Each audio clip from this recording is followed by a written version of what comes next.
I don't know why when I share things, it comes up as like only me now. We are live, my friend, and I don't know how to make my intro music go here. Oh, there we go.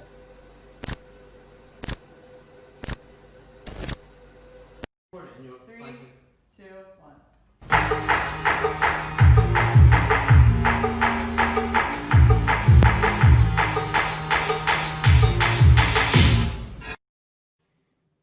Hello, hello, hello. Anthony, can you hear me okay? Check one, check two. I'm here. All right, outstanding, outstanding. Yeah, so my friend, I appreciate you being with me. Josh, whose wife is a teacher, has not had much time off, and with you know, us doing so much virtual and everything like that, it's also looking like they're probably not going to get much time off this year. So she's taking a personal day.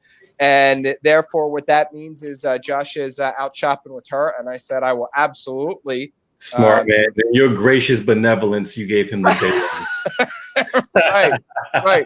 Well, this is good because now I can host the show, and I don't have to worry about him interrupting me all the time. That's the great thing. My name is Judah Hoover. I am a real estate investor and a realtor. And this guy over here is my buddy, Anthony Moore II.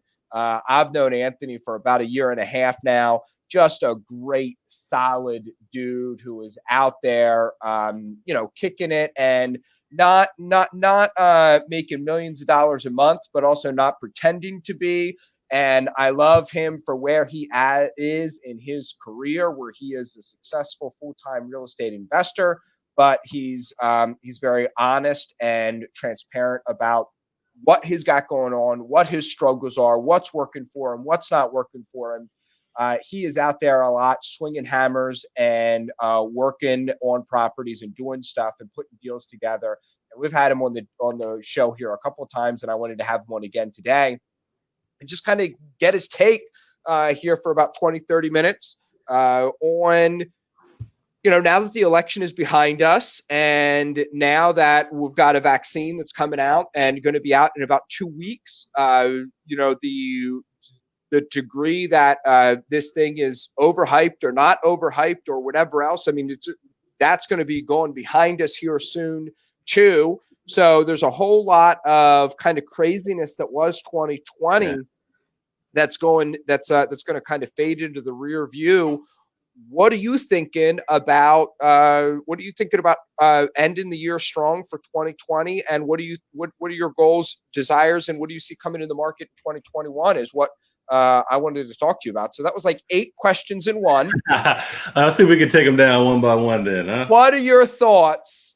What do you got going on right now? You having a subject too. Let's talk about what you're doing right now. Yeah, so right now the biggest project we're working on is Clover Lane down here in York.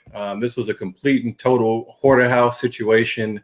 It literally took 13 months of literally a hunter up in the tree stand, stalking this property, building rapport with the owner, finally got under the contract. I had all sorts of entities involved. The township was going to condemn the property, all this stuff, but we got it, getting it cleared out. And now we're literally in the red zone, ready to punch this thing across the goal line. This is literally the biggest renovation that I have personally done because I was doing cosmetic.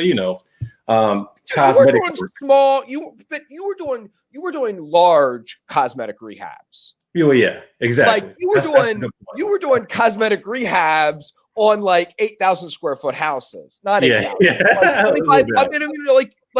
No joke houses, 2,500 square feet and such. Yeah. 25 to 3,000 square feet is kind of what my niche is. So what I love about your niche, and I didn't mention this at the opening of the show, your niche is bigger than what most people's niche is, which is great. Because there's a lot of meat on that bone then. Right, exactly. So and plus, whether you're selling it or whether you're renting it, you're generally your end buyer, your end client tends to be a more decent member of society, shall we say? Working professional is typically what we're going for. A little higher level clientele. there's some good things and bad things about working in the D and F class and war zone properties, but working class professionals is not one of them. No, So exactly. That's kind of my niche, man. So we're pushing it across the line, and then simultaneously started. I don't know if we have talked about this, Judah, but started a development company, right? So we're working with some of the officials, city officials, philanthropists, and some community-minded investors to really tackle some of the blighted communities here in York. So we've done some research with the city planner, and we looked at some of the highest blight communities, and the ones that have like really economic underlings are pretty much 30 percentile or less in home ownership. And so we figured we can raise the home ownership level, then obviously people take care and pride in that property and can somewhat kind of be the stair step of economic development. So we have a big project and platform that we've created, and so working with that with a couple partners, and the trucking business as well has been like really occupying a lot of my time as well. And so I've just been ripping and running and ripping, man. That's awesome. So I think that's really neat. You talked about the trucking business there for a while. If you don't follow Anthony on Facebook, you absolutely should. If we get nothing else out of today, I'm hoping that we can get you a couple more Facebook follows and likes. Cool. I've been trying to get my YouTube following up a little bit as well, and so I've been trying to put some videos. Yeah. So you were really hot and heavy there, sharing a lot about the trucking business for a while. And I think that the goal there was always that this would be kind of like a rental property, right? Like, I'm going to buy this, I'm going to put a lot of my time, effort, and knowledge into it, and then hopefully it can be something that sits there and kind of runs without me. And says things. That was the goal, and we're so close to that point. Not there yet. I've had to turn over a couple of drivers, but it's the whole thing was I wanted to approach this business from an investor perspective at first. And so the partner I had unfortunately didn't work out, so I had to be full-fledged, trucking owner, even though I really didn't know much about the trucking industry. But I've learned a lot over the last 6 months, man. But I'm putting the right players in play now, so that obviously the goal is to keep that sucker running, keep a weekly paycheck coming, keep the lights on. While because real estate is kind of like up, down, over, and the trucking is literally just smooth and steady, minus repairs and maintenance and stuff. But my uncle, the one who actually got me into real estate, at one point had 4 trucks on the road. And he's a beast. Said, yeah, well, that's the thing is, and he hauled a lot of milk, and he said, the challenge was, do you buy new, and then you have that monthly payment, that huge monthly substantial payment you got, or do you buy used, and then you don't know what your repairs are going to be? And he said when he had 4 trucks on the road, if he got through a week where he wasn't replacing a transmission or a radiator or all new brakes or something like that, he said there were times that he just got through a week and he was like, wow, I didn't have any major unplanned repairs. He's right. Woo! It's monumental, man. Like weird. What's your own personal car? You're like, hey, I didn't have to do anything in the last 6 months or 3 months to my car, and that's a good thing. Yeah. But with the trucking industry, if you can get through a week, it's a good thing.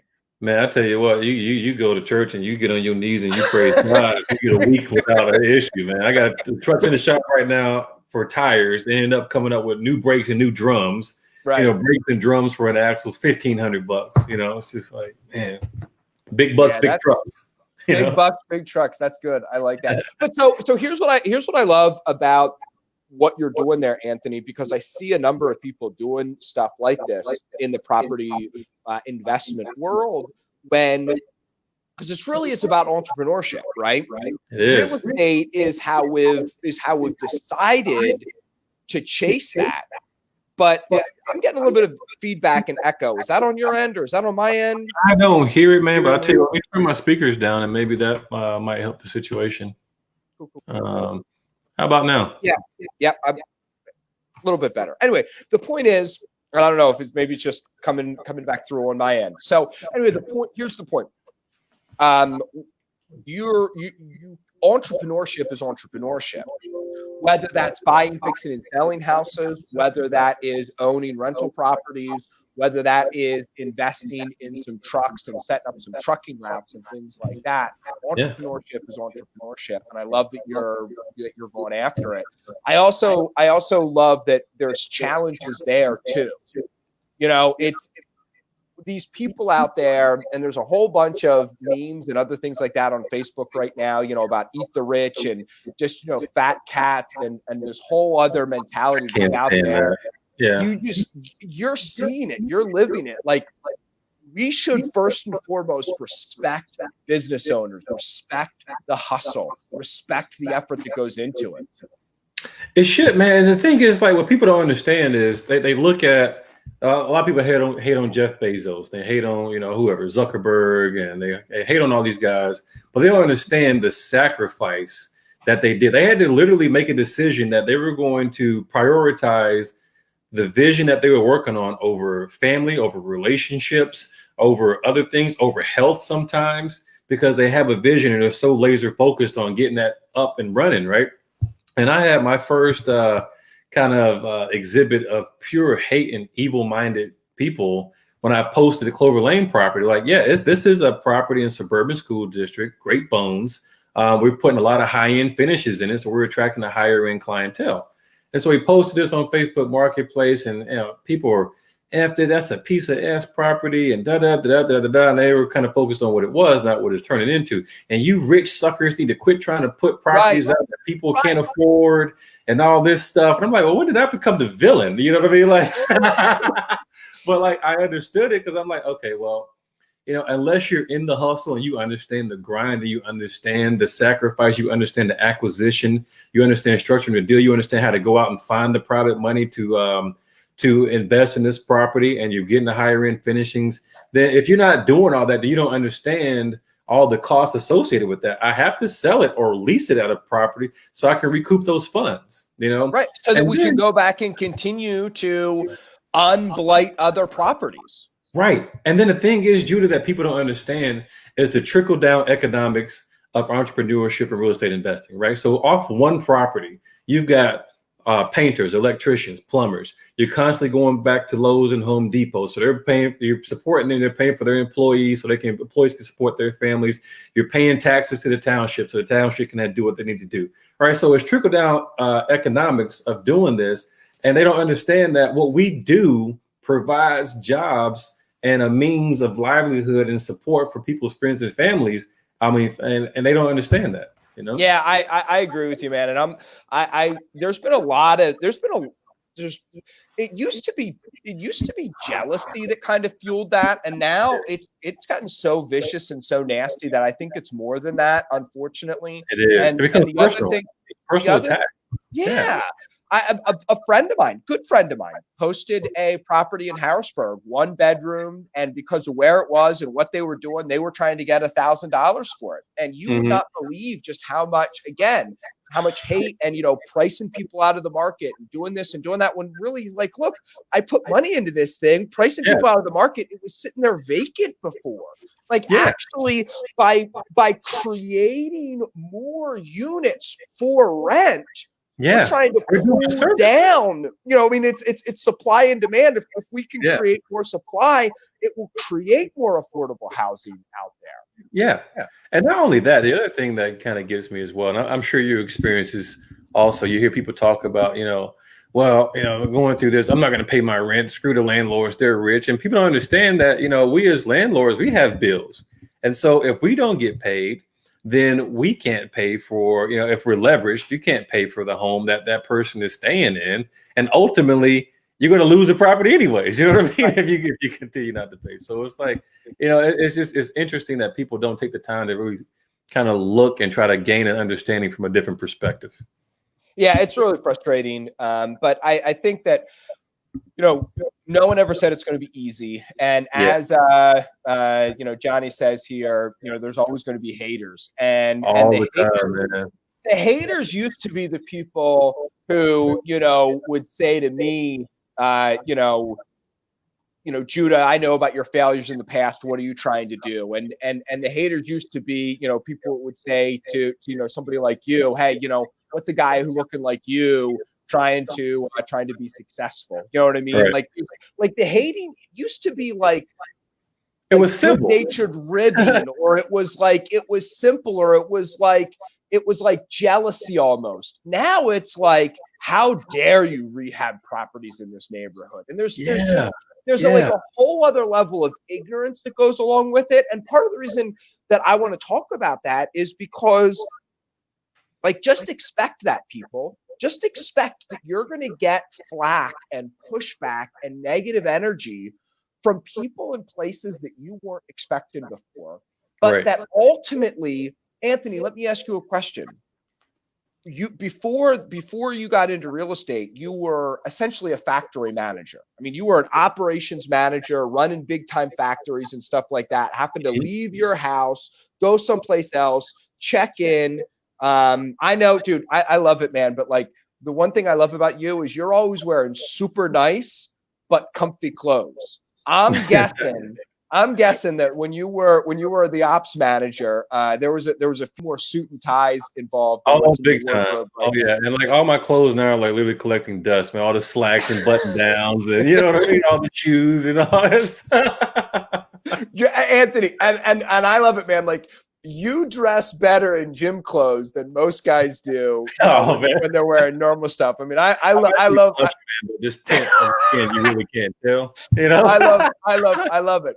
But so that's the thing is, so ultimately though, putting up with the flack is worth it for you, right? Oh, like absolutely. ultimately you would take your life today over what you had before, correct? Oh man, I was just having this same conversation earlier, Judah, man. Like, you know, the thing is different is the stress that I'm under right now, I've placed on myself, you know, so I'm not having to go and punch anybody's clock. I don't have anybody, you know, stealing my ideas when they're good and then like blaming me for stuff that they came up with that they don't want to take responsibility for. I don't have to answer to a board of directors or anything like that, you know. And again, not dissing anybody from the past, but there's no political games. Like right now, I'm living life on my terms. I write my own checks, literally. And, you know what I mean? So like, I mean, I would not trade that for anything, man, at all. Yeah, that's really good stuff. Yeah. So you have this, this Cloverleaf Lane. Clover Lane, yeah. Clover Lane. Yeah. So you've taken title, you've done a massive rehab. And what's the thought process? We're going to rent to own this one. We're going to sell this one. What is your goal here? Yeah, so I mean, the thing is, we acquired the property at such a great price. You know, when you acquire a property at a good price, man, you have multiple exit strategies, right? You can flip, you can lease to own it, you can hold it, and then refinance it. And so, with this particular one, with it being brand new and all the appliances are under warranty, put a brand new HVAC system in there, transition from boiler. That's a 10-year warranty. My thought process was, you know what, I'm just going to lease this baby, you know, instead of lease to owning it right now. At least lease it for a few years. I've had a couple people in my ear saying, hey, look, this is a big time seller's market, man. Just maximize it. We could get 6 figures literally on the flip if we were to do that. But at the same time, like, you know what, I can refi, get 75, 80% of that, and still have basically $40,000 to $50,000 tax-free money after I pay expenses and pay back the private loan, and then have a cash flow and asset that I can be able to, you know, depreciate. Here's what I love about this, man, is you've got this 6-figure payday out there, and you're probably going to go in a different direction and delay that 6-figure payday even more. But do I want it now? Or do I want it later? Right. And this was not your first, second, third, or fourth deal. Like, there's a lot of people who they think that, oh, you know, you've got to go out there and, you know, if you can't make a killing on your first deal, don't do it. You know, sometimes your first deal or two is a little bit marginal. Right. But you went out there and you earned your stripes. You put the work in, and not only did you do some deals to kind of train you for this deal, but also I loved it. You know, you talked about being a hunter up there in the tree stand, just waiting, just stalking, just ready to take this big buck down. And eventually, this property came together for you, and then the work really only started. It was after the hunting process. And all of that patience that the work began. And then you put in a majorly massive rehab, and then you've got a 6-figure check coming out of it. Right, exactly. Man, you know what? So You explained that beautifully. Oh, there's a whole lot that goes into it. And there's a lot of people selling books, courses, and seminars telling people that you can, get rich overnight. Like, you can get massively wealthy. right. And it doesn't take 5 or 10 years. You're only 2 to 3 years in this game, and you're already cashing some big checks, but you stayed consistent. You haven't gotten distracted.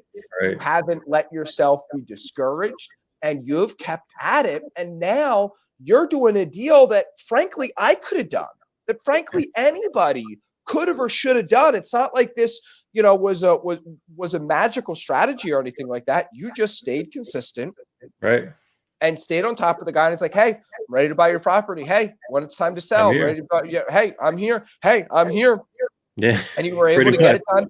And it's not like the rehab. I mean, it was difficult more so than other things, but it's not like you had to fly in a German architect to help you figure out exactly what needed to be done. It's not like there were specialty gold-plated solar panels on this house that needed something magical. It was just a rehab. Yeah. And you just did all these things in order, and now you've got a 6-figure check coming your way. Exactly, man. People don't see all that. You know what I mean? That's the thing. Like, back to your first statement, man. Like, people don't see all the behind the scenes. They just see, oh, you're putting this property up here. But look, I got 16 months into this property. Right.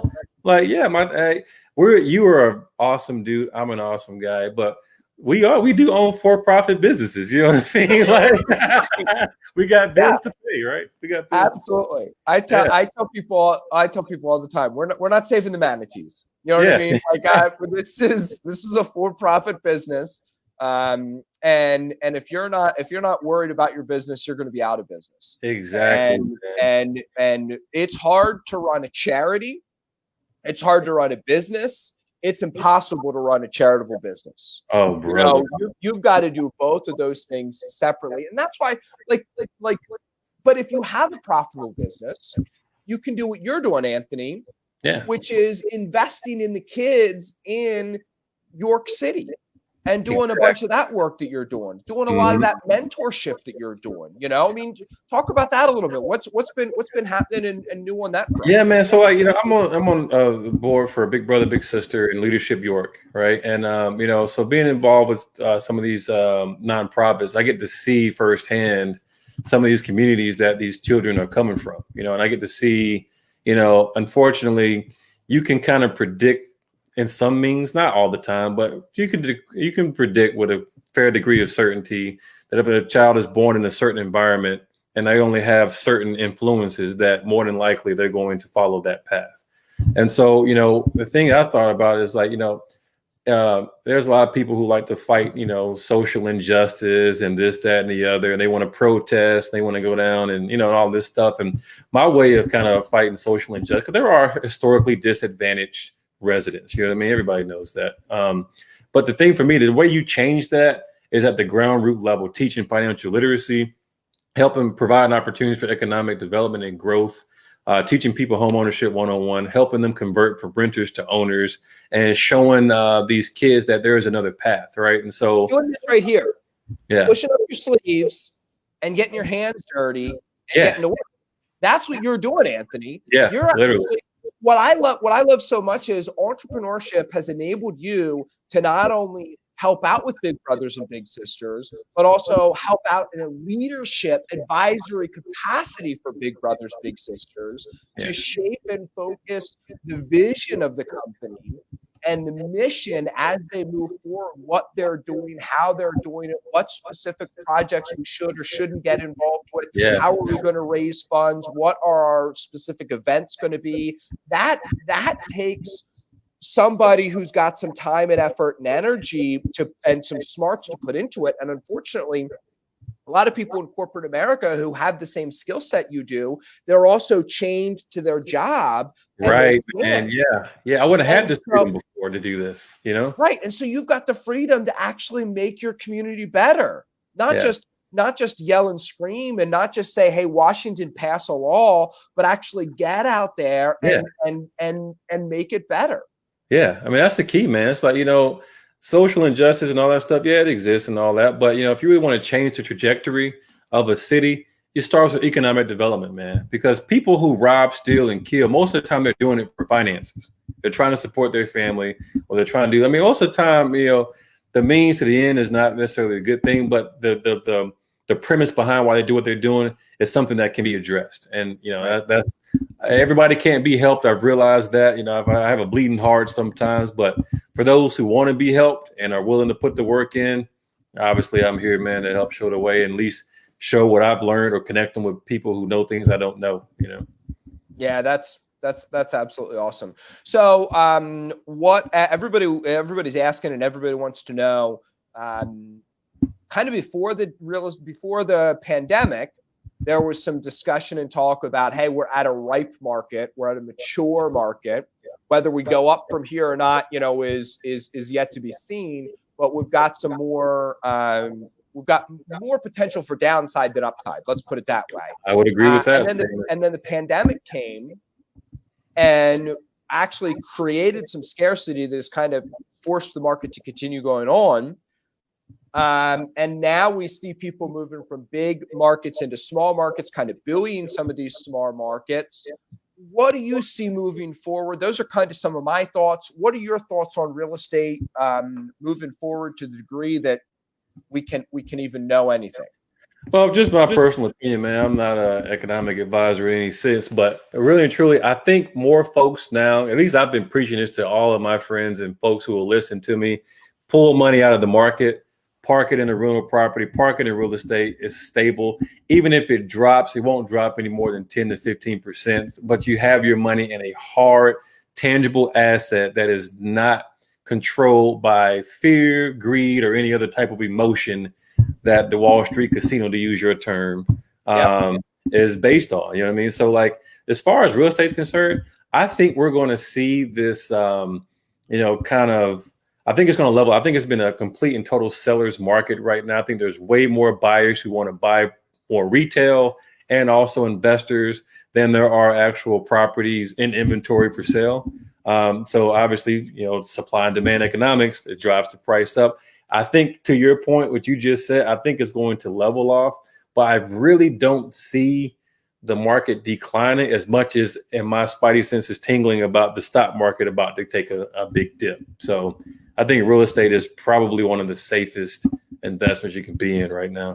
Yeah, I love that you're getting into the development realm too. I would encourage anybody that has the ability to build property or develop land, or even just go through the zoning and put improvements, get zoning approved, because when I was around in 2006, 7, and 8, mm-hmm. and I saw massive new housing developments going up. And that overbuilding is what kind of is part of what led to it was a big one of the big first dominoes that fell. Right. So we had the banking system collapse, and we were also overbuilt. So those two things. Right now, they haven't been writing a whole bunch of bad loans, and right now they also have not been overbuilding to the degree that I can see. So haven't been building enough. It seems like Right. Yeah. So I think that a great thing to do is continue to go out there, find blighted properties, rehab it, and put it on the market. Yep. Or if you have the ability to get involved in any way of developing, tracts of land or things like that, I think that there's a market and there's an appetite out there right now for it. And I don't see enough new development happening. Now it needs to be smart. And I'm not saying we should be paving farmland. Don't send me there's certain areas within cities where we can, do gray redevelopment and all kinds of things like that happening. And I'm actually working on a couple of those projects in Harrisburg right now. But I think that's, the real estate market is strong. You have no plans on doing anything else, I'm guessing. No, not at the moment, man. Like, I have several ideas, I'll say, that are kind of floating through my head. But right now, trucking and real estate is it for me, man. So like definitely on the personal portfolio side, but again on the development side. And when I start building, I'm gonna have to like literally come take you to lunch and spend some time with you, because that's gotta be a new realm I haven't necessarily entered yet. But I do see some vacant land that I want to start doing some things with. Well, yeah, we've done a lot of really good things at Slate House Group. 4 years ago, we managed 800 units.